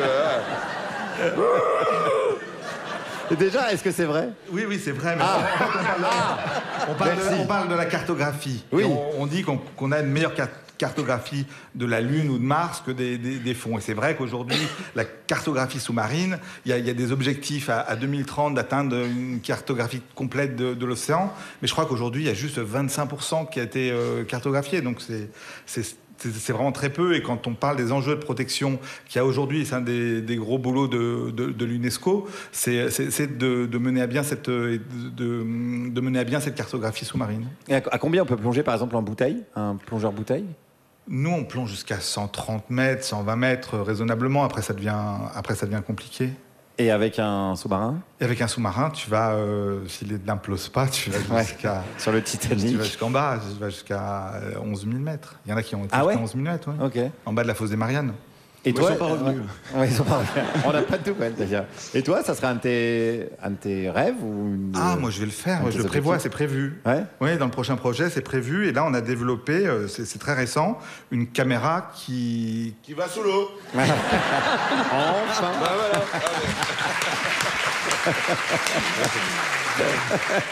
Une caméra qui quoi? Une caméra qui va jusqu'à 3000 mètres de profondeur et qu'on peut adapter à un petit sous-marin ou à un robot pour justement aller filmer et peut-être faire ces films, Juliette, dont tu parles.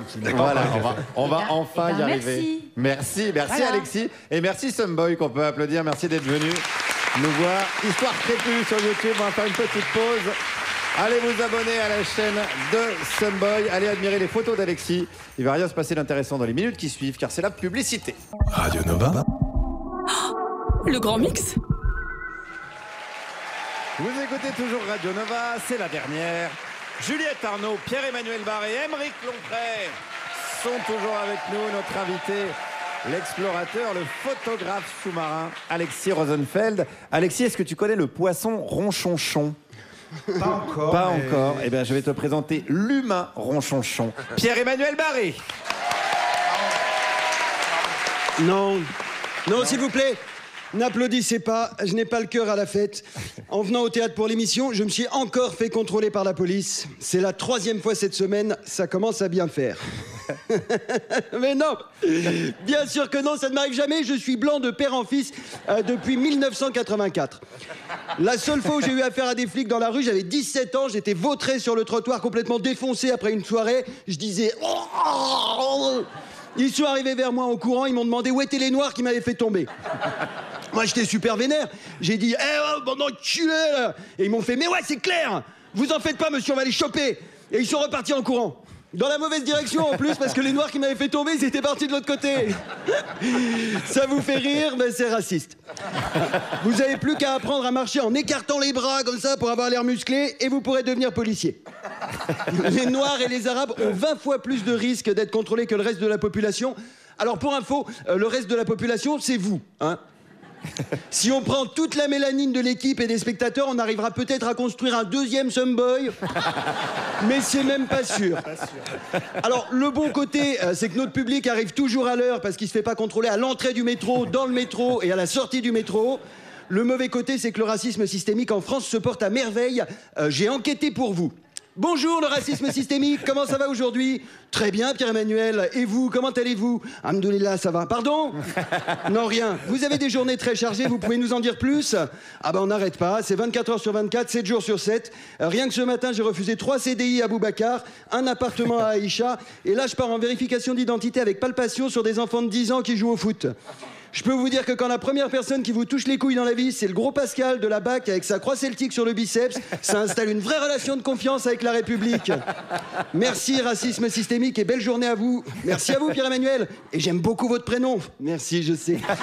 Alors, bien entendu, il existe des solutions pour que le racisme systémique ait des journées un peu moins chargées. Les ONG réclament par exemple la délivrance d'un récépissé de contrôle d'identité qui éviterait à des gens de se faire fouiller 3 fois par jour, ce qui leur permettrait d'arriver à l'heure à l'entretien d'embauche où ils ne seront pas pris. Une idée simple et efficace pour combattre les discriminations. Pas étonnant donc que jeudi dernier, le Sénat ait voté contre cette mesure. Pour justifier leur choix, les sénateurs ont dénoncé un soupçon généralisé envers les forces de l'ordre. Alors oui, hein. Il y a carrément un soupçon généralisé. C'est même un peu léger comme mot, soupçon. Soupçon, ça s'utilise pour le lait dans le café, pas pour le racisme dans la police. Quand il y a 74% de flics qui votent RN et que l'État français a été condamné plusieurs fois par la justice pour contrôle aux faciès, c'est plus du soupçon. Hein, là, tu fous carrément une vache dans ton espresso. C'est dommage, on n'est pas passé loin du progrès, mais visiblement, c'était trop compliqué de demander aux policiers de remettre aux personnes contrôlées un petit papier avec écrit l'identité de l'individu a été vérifiée aujourd'hui, il a la couille gauche plus basse que l'autre. Signé Pascal. PS, si c'est toi qui lis GG, à demain pour la ratonnade après le meeting de Jordan. Bisous. Merci de m'avoir écouté. Pierre-Emmanuel Barré, merci beaucoup. On te retrouve en spectacle en tournée un peu partout en France, au Bataclan, en décembre. Merci Pierre-Emmanuel. Merci Guillaume. On a parlé racisme. Continuons avec les sujets qui font bien plaisir. On va parler écologie. On est toujours avec Alexis Rosenfeld, l'explorateur plongeur sous-marin. Toi, évidemment, on l'a dit, tu passes ta vie sous l'eau. Est-ce que tu le constates vraiment depuis le temps, que tu plonges? Est-ce que tu constates vraiment les dégâts de l'activité humaine en dehors du classico, le plastique, etc. etc. Alors, je vais te répondre en deux temps. Ouais. D'abord, je constate effectivement des dégradations, mais je constate aussi des améliorations quand des mesures sont prises. C'est-à-dire que c'est des choses qui ne sont pas forcément... finale. C'est vrai que les coraux, par exemple, dans des zones comme les Maldives où j'ai beaucoup travaillé, j'ai été plusieurs fois sur le même site et j'ai vu au fil des années des endroits devenir ne plus exister en fait. C'est-à-dire que tu reconnaissais plus l'endroit primaire avec le merveilleux jardin corallien, ces poissons, ces coraux de toutes les couleurs. Il n'y avait strictement plus rien. Est-ce que je t'interromps juste une seconde? Est-ce que tu peux rappeler ce que c'est du corail? Parce que c'est le corail, c'est un truc bizarre. En fait, les gens ne le savent pas, mais c'est un animal, c'est une entité vivante qui est à la fois animale, à la fois végétale et à la fois minérale. Ouais. Et c'est assez dingue et c'est le seul, alors on n'y va pas souvent, mais c'est le seul animal qu'on voit de l'espace. Okay, voilà, comme ça on relie à Juliette et à ses films dans l'espace. Donc pardon, revenons, oui, donc le corail, quand tu lui fous la paix, tu lui fous la paix, ça va. Lui, ça va pas bien. Mais par contre, il y a d'autres endroits quand tu crées des aires marines protégées, des vraies aires marines protégées, c'est-à-dire des endroits où on va pas prélever ou trouver des arguments pour pêcher à l'intérieur. Et ben c'est quelque chose de très fonctionnel. Et je travaille en ce moment sur une aire marine protégée qui s'appelle le Cap Roux, qui a un cantonnement de pêche. Ce sont des pêcheurs artisanaux. On fait la différence entre les pêcheurs artisanaux et la pêche industrielle, qui ont mis en place cette réserve vers Saint-Raphaël. Et sous l'eau, c'est une merveille, c'est un véritable jardin. Et ces pêcheurs ne restent qu'à l'extérieur ils surveillent leur réserve. Ils ne travaillent qu'à l'extérieur, ils ne pêchent qu'à l'extérieur de la réserve. Et ils utilisent ce qu'on appelle le spillover, c'est-à-dire qu'à partir du moment où il y a trop de vie dans un écosystème, soit il y a une régulation qui est faite par un virus ou d'autres phénomènes, ou le trop-plein de vivants sort de cette réserve. Et eux profitent de ce trop-plein. Et à l'intérieur de cette réserve, pour moi, ça fait partie des plus belles plongées de Méditerranée que j'ai la chance de faire, qui sont sur le Cap Roux. Parce qu'il y a un côté, dans ton travail, évidemment, il y a un côté engagé, il y a même un côté militant. Tu as fait une mission en Afrique du Sud sur un phénomène qui s'appelle le Sardine Run. Ouais, plus partisan que militant. Oui, ok. Parce que le mot te fait peur, évidemment. Mais ce phénomène, le Sardine Run... Total voulait implanter une plateforme pétrolière, c'est ça l'histoire? C'est ça. Il y avait un projet pétrolier au large de la côte sauvage d'Afrique du Sud sur de l'exploitation très profonde, donc avec des techniques qu'on maîtrise très peu et en sachant qu'aujourd'hui on doit sortir de cette exploitation des énergies fossiles. Moi je me suis dit... Ça y est, t'es militant, ça y est. Mais on aime bien ici, on aime bien. Non, ça c'est partisan. Ah pardon. C'est quoi la différence? Le livre. Ouais. Oui, mais tu cherches. Oui, tu cherches. C'est pas l'esprit de l'émission. Oui, j'aime bien. Donc, donc moi, Pardon. On l'a réveillé, mince. Donc Total voulait implanter, pas que Total, il y avait plusieurs majors pétroliers qui voulaient s'installer là-bas. Et moi, j'avais été informé à la fois par Bloom, par Greenpeace, qui avaient publié des informations sur ces projets d'exploitation. Et je me suis dit, comment je peux, moi, agir? Donc, j'ai pas leur portance ou leur écho. Donc, je suis parti créer une mission sur ce qu'il y a d'exceptionnellement beau là-bas. C'est cette grande grande migration des sardines qui part du sud de l'Afrique, qui vont remonter toute la côte sauvage jusqu'au Mozambique et qui sont poursuivis par tous les grands prédateurs, les baleines, les requins, des dizaines de milliers de dauphins, des choses absolument folles, quoi, qu'on imagine que dans des rêves lointains ou dans des dessins animés. Maintenant, ça existe vraiment là-bas. Ça sera d'ailleurs sur Arte à la fin de l'année. C'est un documentaire qui sera diffusé en décembre sur Arte. Qui s'appelle comment ? La grande migration du vivant. Très bien. Et cette histoire, moi, je me suis dit, je la raconte et je raconte ce qu'il y a de très beau. Et j'emmène les gens et j'embarque les gens avec moi pour raconter ça. Et je mets aussi volontiers à disposition de Greenpeace ou des autres ces images pour que ça puisse être utilisé en fait pour leur plaidoyer. Ça me semble important en fait, c'est qu'on ait ce lien en fait, qu'on soit un peu des traits d'union parfois entre le terrain sous l'eau et ces organisations. Merci beaucoup Alexis, merci. Tu nous fais voyager, à pas cher. C'est bien, et à bon bilan carbone, donc c'est très bien. Merci toi qui adore les histoires, les récits d'aventure, les personnages et les voyages. Tu vas être servi, c'est le moment de la chronique de Juliette Arnaud qu'on retrouve après son jingle incroyable. Tu nous fais chier à lire, toi. C'est pas marqué dans les livres. C'est que nous fais chier à lire tout le temps. Plus important à vivre. Regarde Juliette Arnaud. En avant les histoires. Merci. Moi aussi, je suis très contente de vous voir. Est-ce que l'écrivain Antoine Blondin avait un problème avec l'alcool ? Oui. Est-ce qu'il a écrit le plus chouette roman de bromance entre deux personnages masculins ayant un problème avec l'alcool, Un singe en hiver ? Oui. Est-ce qu'il y a un rapport entre ces deux informations ? Oui. Est-ce que je viens de vous démontrer brillamment qu'il faut arrêter l'appropriation culturelle, que c'est mieux quand on écrit sur les trucs qui nous concernent et qu'on laisse les trucs qu'on connaît pas à ceux qui les connaissent ? Oui. Épitaphe. Quel génie cette femme. Fin de chronique. Standing ovation. Voilà. Oui. Incroyable. Allez. Bravo, Lucie. Allez, non. Je vais continuer parce que sinon je suis pas payée.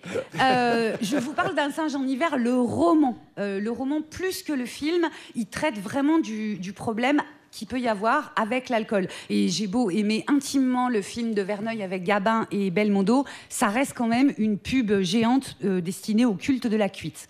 Dans le roman, ne vous bilez pas, allez-y, il y a la cuite homérique, il y a le style, il y a l'humour, mais il y a aussi une réflexion authentique sur ce que c'est que l'alcoolisme.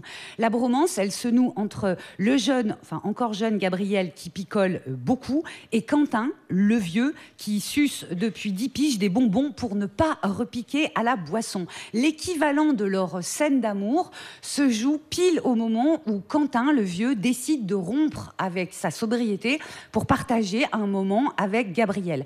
Parce que Gabriel, il est seul dans un bled de la côte normande, juste avant la Toussaint. Et Quentin, le patron du bar, bien sûr, qui croit pas qu'on picole pour partager avec les autres, le lubrifiant social, gna gna gna, nous en France on sait vivre. Et autres joyeusetés. D'ailleurs, il dit, Quentin, ce va-et-vient aux abîmes est un trajet solitaire. Les ivresses si contagieuses sont incommunicables. Mais pourtant, Quentin, il va y retourner quand même. Quentin, il sait aussi les excuses qu'on se fabrique pour être un bois sans soif. On peut aller jusqu'à nommer Dieu parmi les coupables. Eh bien oui, il ne faut pas cracher sur les cadeaux de la création. Je le cite. Qui sait si nous ne serons pas comptables de toutes les joies que nous nous serons refusées, de tous les chemins que nous n'aurons pas suivis, attention, de tous les verres que nous n'aurons pas bu. Mais il va y aller quand même. Est-ce qu'après la cuite, la solitude est moins pire ? Je vous conseille de lire Blondin. Et si vous êtes complètement kamikaze, il y a le personnage de Ben dans le film de 1995 de Mike Figgis, Living Las Vegas. Lui, Ben, il est au bout du truc. Il tremble le matin tant qu'il n'a pas bu. Il a perdu son taf dans l'industrie du cinéma à cause de ça. Il dit « Je me souviens plus si la mère de mon fils m'a quitté parce que je bois ou si je bois parce qu'elle m'a quitté. » Si, en vrai, il se souvient. Alors, il fugue à Vegas avec un vrai projet, comme il le dit à une fille qui va croiser. Il lui dit « Je viens à Vegas et je vais boire jusqu'à la mort. » Avec Sarah, cette fille croisée, il va avoir une histoire amoureuse. Ils en ont vraiment envie tous les deux, mais Ben va imposer une règle, une seule. Tu ne me demanderas jamais d'arrêter de boire. Et en fait, c'est plutôt frais de ne pas voir une femme se transformer en infirmière. Ce qui est moins frais, ce qui est carrément éprouvant, c'est de voir Ben poursuivre sa mission précédemment évoquée, boire jusqu'à mourir. Rien dans le film n'est mis sous le tapis. Ben, par moments, c'est vrai, il est charmant, il est amusant. Quand il appelle la serveuse, il fait « Nurse !» Infirmière. Si on lui dit « Peut-être vous devriez moins boire », il dit « Peut-être je devrais moins respirer ». On rigole, on rigole. Et puis la seconde d'après, Ben explose, Ben vomit, Ben s'évanouit, Ben convulse, Ben ne trouve plus sa respiration, alors il pleure, il est désolé. Et puis surtout, Ben, il n'a plus les moyens de faire l'amour avec Sarah, il les a plus, ça fait un moment déjà. Et Ben continue de boire encore et encore. J'ai jamais eu aussi peu envie de boire un coup en voyant ce film. L'alcool qu'ingurgite Ben n'a rien de romantique ou de photogénique et ça n'empêche jamais le film d'être déchirant. Quant à ma pierre tombale, il est temps de rétablir la vérité en y faisant graver « En vrai, c'est l'eau qu'elle aimait ». Juliette Arnaud. Merci Juliette. À ta santé Juliette. Ouais, ben voilà. On trinque avec de l'eau. On peut retrouver en podcast un peu partout sur toutes les applications. On en profite pour faire un petit clin d'œil. Il y a quelqu'un qui nous régale en ce moment sur Instagram, en l'occurrence quelqu'une. Elle s'appelle Lorraine Marx. Allez la suivre. Elle fait notamment une lecture savoureuse du livre de Nicolas Bedos qu'on vous conseille. Mouillez-vous un petit peu la nuque quand même un petit peu avant et allez vous abonner à Lorraine Marx.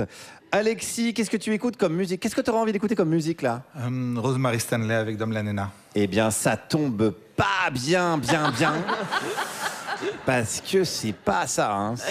Non, mais ça aurait pu. Ouais. Non, on va écouter Mais on l'adore. Léonie Pernet, qui est une musicienne et une chanteuse française, avec son titre Super Raccord, avec un documentaire diffusé cette semaine sur France 5, que je vous conseille, qui s'appelle L'alcool au féminin, elle au pluriel brise le tabou. Léonie Pernet, aussi avec ce titre nourri à la sobriété et qui s'intitule Mon amour, tu bois trop.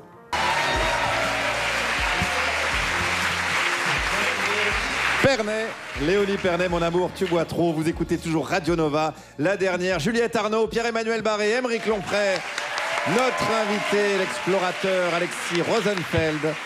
Et c'est le moment de la séquence, l'invité de l'invité. Toutes les semaines, vous le savez, on demande à notre invité d'inviter quelqu'un. Et c'est pourquoi je vous demande d'applaudir et d'accueillir chaleureusement Maxime Delisle qui est avec nous. Bonsoir. Salut Maxime.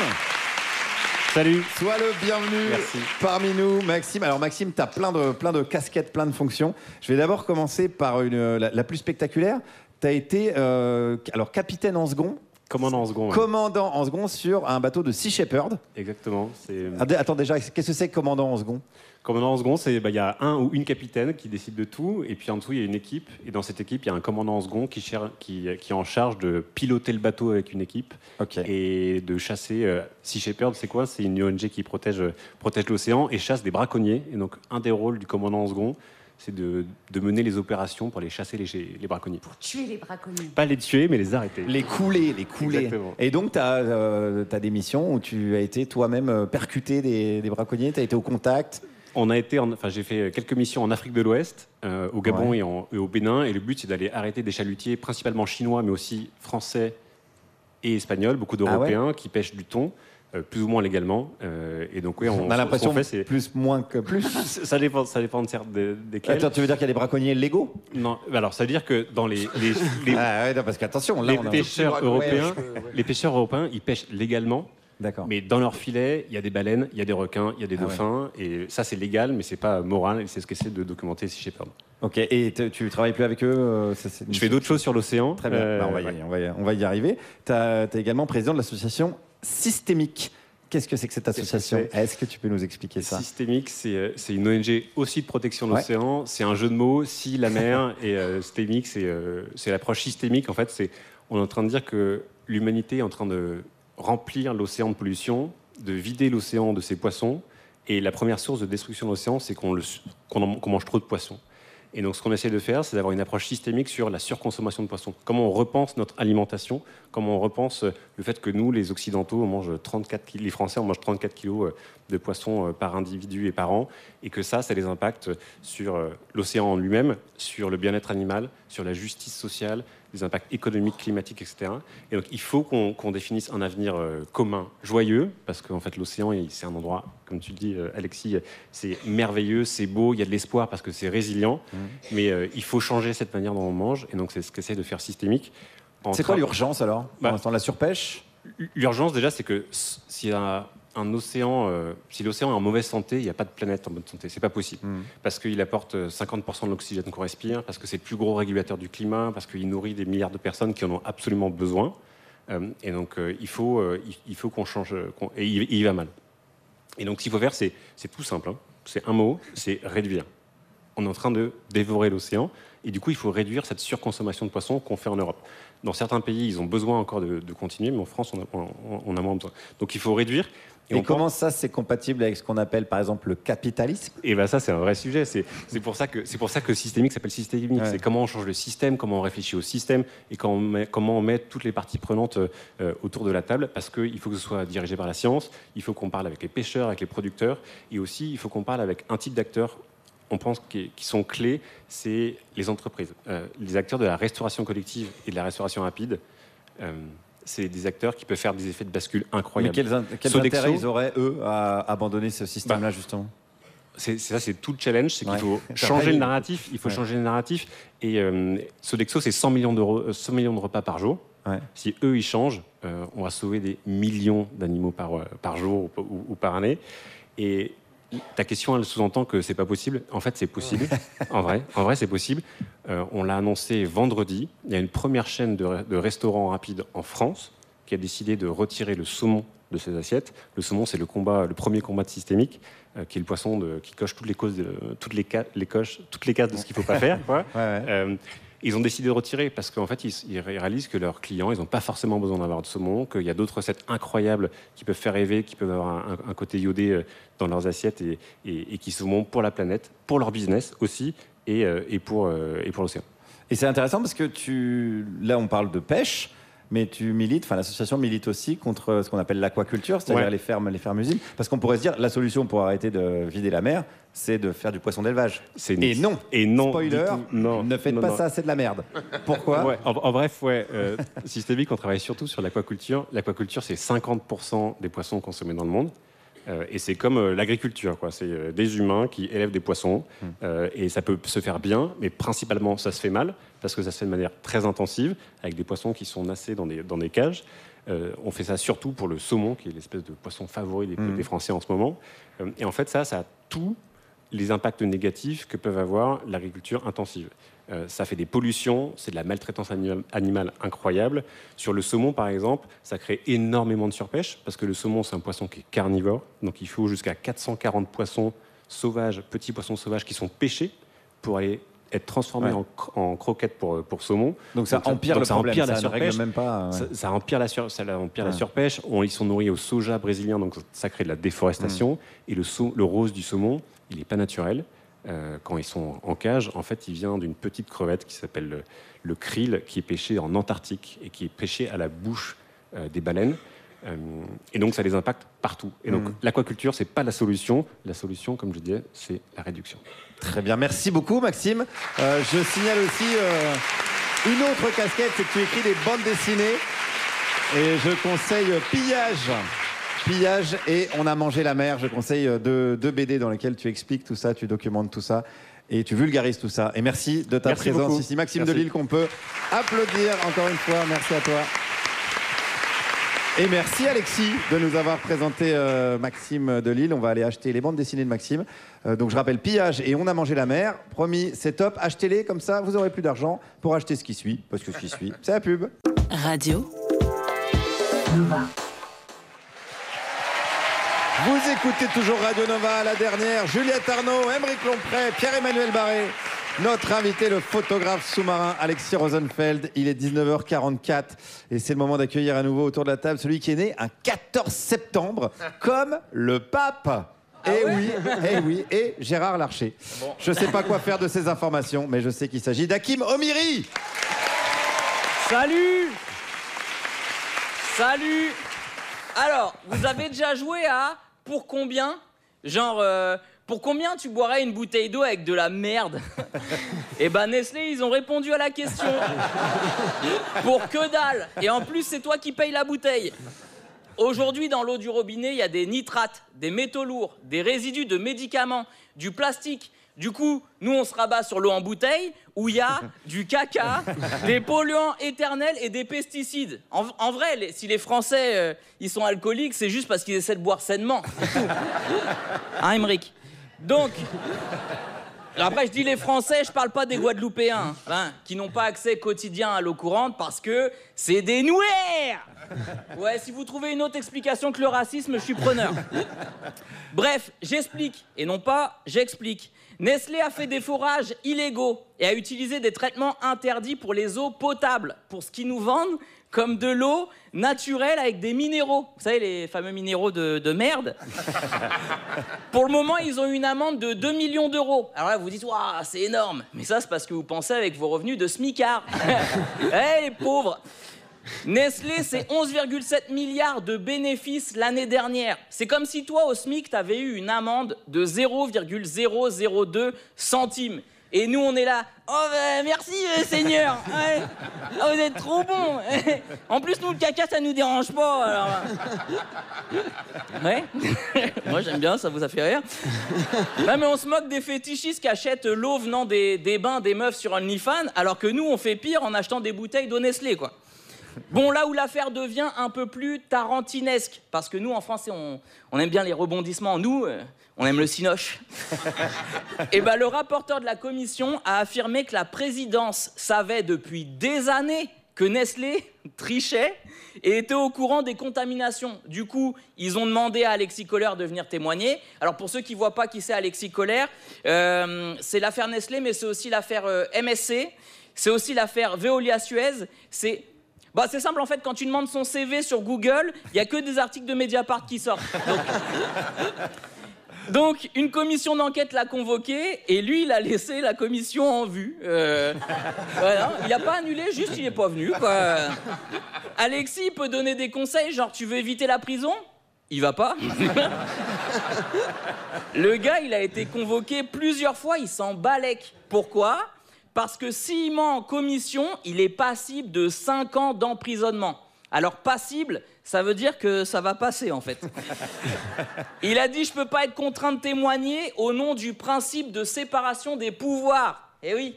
Là, parce que nous, on est cons, on oublie tout le temps de séparer les pouvoirs. Donc là, ça lui évite de dire en commission qu'il s'en foutait qu'on boive de la merde au sens propre. Mac Taylor, le rappeur, a chanté « Je baiserai la France jusqu'à ce qu'elle m'aime ». Alexis, il a dit, pas besoin qu'elle m'aime, en fait. Ah, on est son plan cul, hein, il est pas amoureux. Aucune attache, le colère. Alors, excuse-nous, Alexis, mais là, c'est nous qui sommes colère. Ouais, jeu de mots. T'as ghosté une commission d'enquête, c'est pas un rendez-vous Tinder, hein. C'est pas, la commission, c'est pas une meuf où tu dis, ouais, non, je vais pas la rappeler, elle m'a saoulé avec toutes ces questions. D'ailleurs, j'ai un conseil pour les enquêteurs. Là, c'est plus le bras droit de Macron. Du coup, faites comme nous. Vous savez, les gens qu'on respecte pas, allez chez lui, le soulever à 6h du mat', non? Non, parce que on sait qu'il risque 5 ans de prison pour ça, mais on sait qu'il va pas les faire. Vu que Sarkozy les condamnés, il les fait pas. Donc, faites-nous au moins ce petit kiff-là. Tu sais, vous débarquez à 6h du mat' chez lui, vous pétez la porte, vous êtes « Police ! LFI !» Un truc qui lui fait peur, tu vois. Hein. Parce que si après avoir bu de la merde, on n'a même pas un semblant de justice, ma question, elle est simple. Quand est-ce qu'on les monte en l'air? Ouais, non, je plaisante. Non, parce que moi, si je dis une dinguerie, contrairement à eux, je vais vraiment être jugé. Donc, si vous voulez l'épisode 2 de cette chronique, ce sera mardi dans l'intégrale de La Riposte. Merci beaucoup de m'avoir écouté. Merci à Kim O'Meary, qu'on retrouve effectivement sur Nova dans La Riposte. Et en spectacle le 5 juin au Mans, le 7 juin à Rennes, 21 juin à Neuchâtel et un petit peu partout. Toutes les infos sur ton compte Instagram, Hakim O'Meary. Hakim sans le H. Sans le H, exactement. Merci Hakim. On est toujours avec Alexis Rosenfeld, l'explorateur, le plongeur sous-marin. Donc on va encore parler une fois de plus de l'eau, hein, et du fait qu'on est dans la merde. Donc il y a un lien. Comment on peut t'aider? Est-ce que tu as une fondation? Est-ce qu'il y a une association? Il y a une association qui s'appelle Un Océan, One Ocean. Ouais. Et on a... Mais des fois, il a des petits sauts. traduction, On sait pas, on sait pas. Una Océania. Dans toutes les langues. Et on a besoin de soutien du secteur privé et des particuliers pour développer ces missions et pouvoir transmettre cette connaissance. Donc mission-1océan avec le chiffre 1.com et vous êtes bienvenus pour nous aider. Parfait. Et je me suis laissé entendre dire que quand tu fais des plongées en grande profondeur et que tu as besoin de remonter par palier, tu lisais sous l'eau. Quand c'est très long, on a adapté des... Ça fait longtemps, on a adapté des... C'est vrai. Ouais, oui. Attendez une minute. Eh ben oui. Ils ont d'abord inventé le livre sous l'eau et après la caméra sous l'eau. Tu apprends énormément de trucs. Tu vas jamais venir plonger. Si, je veux dire. Mais alors, comment et donc, c'est des liseuses qu'on met dans des sacs avec de l'huile de paraffine. Et sur les... Non, mais c'est dingo quand même. Et tu peux rester une demi-heure à lire. Dans plusieurs heures. Plusieurs heures. Ouais. Ouais. Complètement fou. Eh ben alors, on va voir ce que tu lis, puisque Juliette Arnaud t'a posé quelques questions sur tes lectures. Alors, voyons voir. Qu'est-ce qu'il lit sous l'eau? Eh bien, alors sous l'eau, je sais pas, mais je t'ai demandé quel livre t'étais resté de l'enfance. Et tu m'as répondu, comme déjà un certain nombre de gens dans cette émission, Le Club des 5 de la très célèbre Enid Blyton, 21 épisodes des aventures de 4 gamins et de leur chien Dagobert. Toi, pourquoi c'est eux qui te restent de l'enfance? Parce qu'ils ont initié chez moi, ils ont suscité chez moi la quête et la curiosité. Ah, vous, t'étais amoureux de Claude. J'aurais dit pour Émeric, mais il n'a pas... Non. Quête. J'ai dit qu'une fois. T'étais amoureux de Chloé, a dit Pierre-Emmanuel. Non, de Claude. De Claude, pardon. Et surtout le groupe. C'est-à-dire que c'était dans le Club des 5, c'est vraiment un groupe avec son chien. Et ils partent en mission. À chaque fois, ça change d'endroit. Ça, tout le temps, je crois, en Irlande ou en Angleterre, je sais plus. Ils ont un des parents a une maison secondaire au fin fond du Nil, dans le nord d'Angleterre. C'est ça. Et à chaque fois, il leur arrive une histoire improbable et il faut trouver une solution. Et est-ce que tu étais donc, il faut que tu répondes à la question de Pierre-Emmanuel, qui est une vraie obsession chez lui. Oui, est-ce que tu étais amoureux de Claude? Ah, je crois pas, non. Moi, je suis toujours un petit peu amoureux. Ça m'arrange, du coup, ça m'arrange. Allez, voilà, Pierre-Emmanuel est seul sur Claude. C'est qui, Claude? Ben, faudra lire. Il faudra que tu lises le club. Putain, même le club des 5. Si, mais... Bah, j'ai lu le club des 1, le club des 2. Okay. Club Allez. Des... Je vais pas jusqu'au 5, hein, c'est bon. Allez. Je t'ai demandé ensuite quel livre t'avait donné envie de devenir une grande personne. Et là, tu m'as parlé d'un livre dont moi, j'avais jamais entendu parler, qui s'appelle Ces mondes secrets où j'ai plongé, qui est signé par Robert Steenhuit, qui date de 1988. Ce monsieur, il est mort il n'y a pas très longtemps. Il était plongeur, il était archéologue sous-marin et écrivain belge, né en 1933. Ce livre, d'après ce que j'ai compris, je n'ai pas lu, c'est une forme de récit de sa vie, de ses différentes activités, des découvertes. Toi, t'es tombé comment dessus ?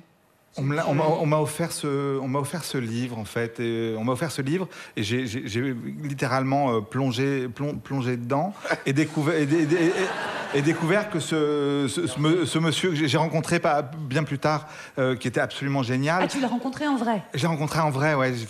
J'ai été fasciné par lui. Et il a été le pionnier, en fait.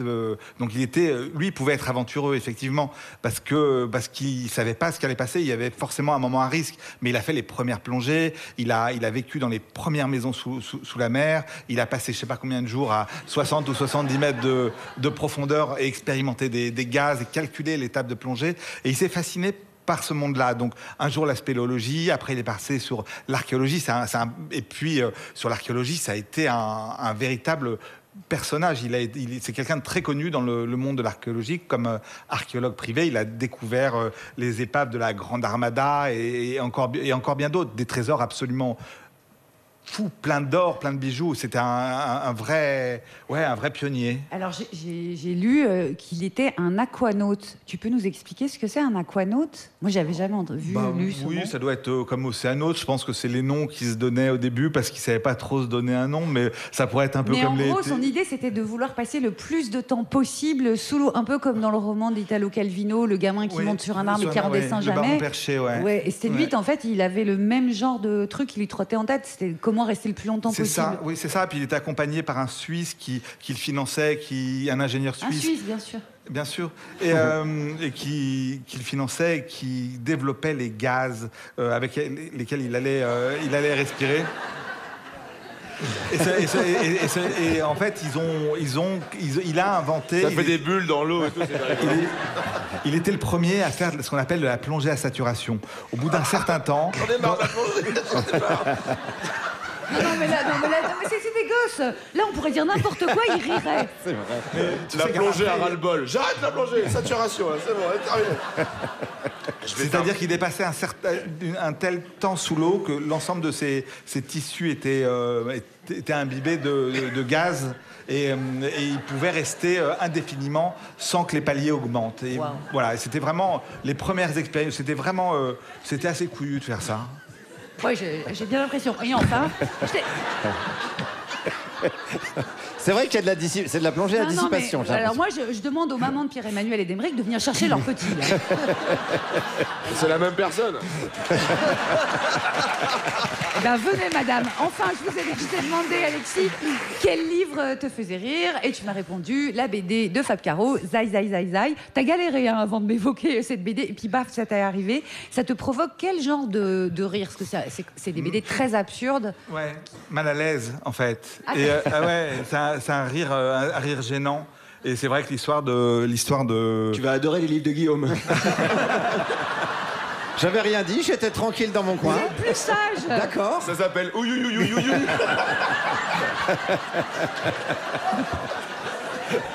Si, on va peut-être pas avoir le temps pour la chronique d'Emeric, si on continue comme ça. Eh ben c'est pas plus mal. C'est peut-être pas mal. C'est peut-être la meilleure nouvelle de l'émission. Donc Zai Zai Zai Zai.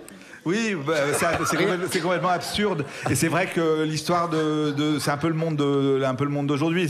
Ce gars qui est dessinateur de bande dessinée qui est poursuivi par toutes les polices du monde parce qu'il a oublié sa carte de fidélité au supermarché. C'est une histoire qui est complètement improbable et vraiment très drôle.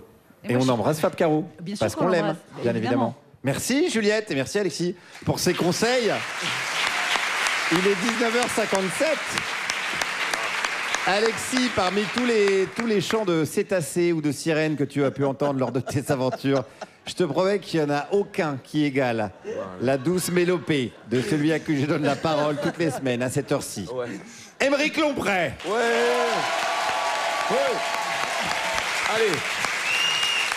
Allez, l'actualité. Là, c'est l'actualité. L'actualité, elle attend pas. L'actualité, c'est pas Nicolas Bedos sur France 2 qui attend 7 secondes entre chaque phrase pour bien montrer que c'est important ce qu'il dit et que vraiment, c'est pas de sa faute, mais celle de son double maléfique. Bah tiens, on va parler de ça. L'émission de Léa Salamé, quelle époque? Est-ce qu'il y en a qui regardent quelle époque, là? Est-ce que par sifflement? Il y en a qui regardent par sifflement? Par cri de biche? Est-ce qu'il y en a qui regardent par cri de biche?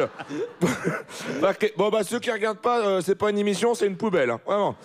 En 3 mois, ils ont reçu Arditi, Darmanin, Pujadas, Anne Sinclair, Cohn-Bendit, Michel Drucker, Caroline Forest, Arthur, Louis Sarkozy, Nicolas Bedos, Ardisson. Il y en a un peu plus, je vous le mets, ça va. Alors, je te jure, alors si j'ai le choix entre regarder quelle époque et manger un carpaccio de fenouil avec Fanny Ardant, putain, je me suis mis dans la merde tout seul, moi. Non. Alors évidemment, toutes les semaines, il y a une petite polémique, hein. Voilà, quand tu jongles avec du caca, faut pas se laisser d'avoir sur les godasses. La semaine dernière, c'est Ardisson. Ardisson, il a comparé Gaza à Auschwitz. Aïe, aïe, aïe, aïe, aïe, aïe. Éliminatoire, hein, Guillaume? Non.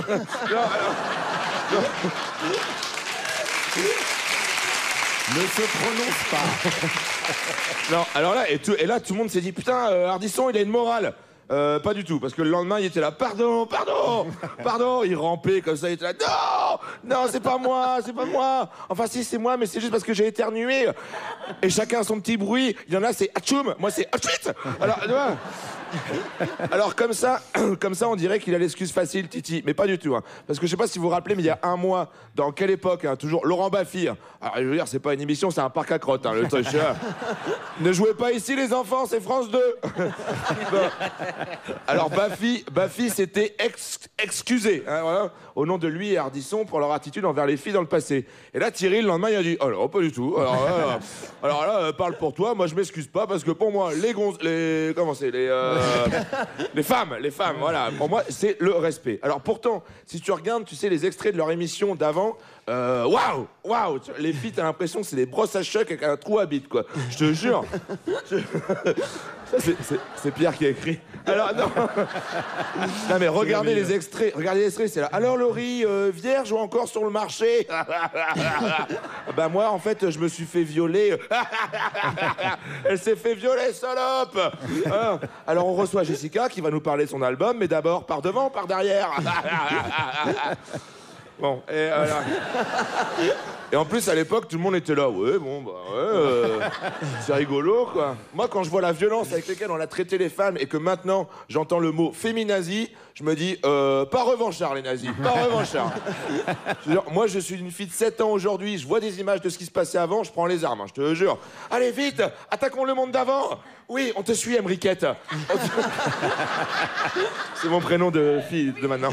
Alors, vite, on te suit, Emriquette. Qui en vise le premier? Les garçons qui ont les cheveux blancs. Pierre-Emmanuel Barré. Allez, oui, mais c'est pas un réac, hein, c'est juste pour des raisons personnelles. Allez, là. On n'arrive pas à le tuer, il est trop fort. Et vous voyez bien que c'est Laurent Wauquiez, merde, putain, alors non. Bon, et continue à tirer quand même. Tirez. Là, c'est pour faire galérer les gens qui font les sous-titres, là. Comment tu t'appelles? Anticonstitutionnellement. Oh non. Et toi, c'est comment? Azerty. Arrobase. Point. Bon, alors. Non, alors. J'ai pas à tout écrire. Alors, non. Non, mais attends, non, mais je pousse pas à la guerre. On va pas faire germer les mauvaises idées dans la tête de nos enfants. D'autant plus qu'on m'a dit qu'on était pas mal écoutés par les enfants. Hyper bizarre, quoi. Je jure, à la fin de mes spectacles, il y en a qui viennent me voir en disant ah, mes enfants vous adorent. C'est-à-dire, quoi. C'est pas du tout l'objectif, quoi, tu sais. Moi, je vais pas aller voir à la fin d'un concert de Noir Désir. Ma femme vous adore. Ah ouais. En plus, non mais faut voir mon public, moi, ils ont des plumes dans les cheveux, un sac en soja et des tongs, je te jure. Chaque fois, ils sont là, vous voulez dormir à la maison? C'est-à-dire, bah, sur le parking, là. Alors, Thierry Ardisson, si tu nous écoutes et que tu es sensible aux gens que tu blesses, sache que nous exigeons des excuses pour tes émissions. À demain sur les internets, Thierry. Merci de m'avoir écouté. Aymeric Lomprey, qu'on peut retrouver en spectacle en Suisse. À Morges, le 13 juin. Ça remplit pas. Ça remplit pas. Allez les Suisses, allez voir Aymeric Lomprey. On est toujours avec Alexis Rosenfeld pour encore quelques minutes, ça tombe bien. Il nous reste quelques petites questions à te poser, Alexis. Pierre-Emmanuel, je te laisse commencer. Alexis, tu as fait un documentaire sur les sardines qui s'appelle La Grande Migration du Vivant. Est-ce que tu dirais qu'on assiste à une submersion migratoire des sardines? Et surtout, est-ce que les sardines sont un danger pour la République? C'est une vraie question. On attend une vraie réponse, oui, Alexis. Évidemment. Je suis un foot. Le Joker J'étais en train d'imaginer le douanier ou le contrôleur qui allait... Ouais, le délire, quoi. On te laisse réfléchir à ça, Alexis. Juliette. Alexis, tu connais la passion de Guillaume pour les orques? Ouais. Passion non réciproque, d'ailleurs, Guillaume. Si Guillaume était un animal dans les océans, ça serait lequel et pourquoi? Tu peux dire Joker. Hein. C'est quoi vos questions? Tu peux dire le diable. Tu peux dire le diable truc qu'on noir. travaille le moins. Tu peux dire le diable noir. Tu peux dire. Dis le diable noir. Un poisson un peu stylé, quoi. Un hippocampe. Ouais, un hippocampe, t'as raison. Ouais. Ok, je sais pas quoi faire de cette information non plus. Bah, c'est pas très agréable à regarder. Je trouve ça plutôt élégant. Bon, vas-y. Désolé, patron. Pardon. Aymeric, vas-y, t'as une question. Qui gagne entre un orque et un requin? C'est la question. Un orque. Ouais. Qui gagne entre 1000 piranhas contre un requin et un orque? Qui gagne entre... Bon, allez, merci beaucoup.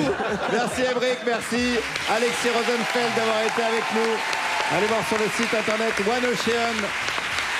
Donnez de la force à Alexis, allez voir ses photos qui sont magnifiques. Merci À Maxime Delille d'avoir été avec nous également. On conseille toutes les BD de Maxime. Sumboy, Guédré, Hakim Omiri, merci d'avoir été avec nous.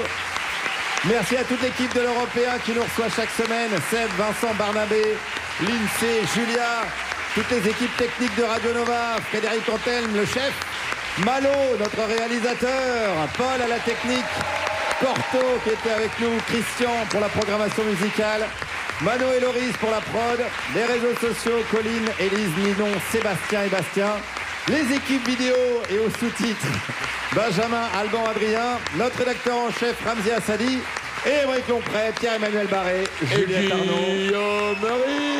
On se retrouve la semaine prochaine. Amusez-vous bien et vivement la dernière. La dernière.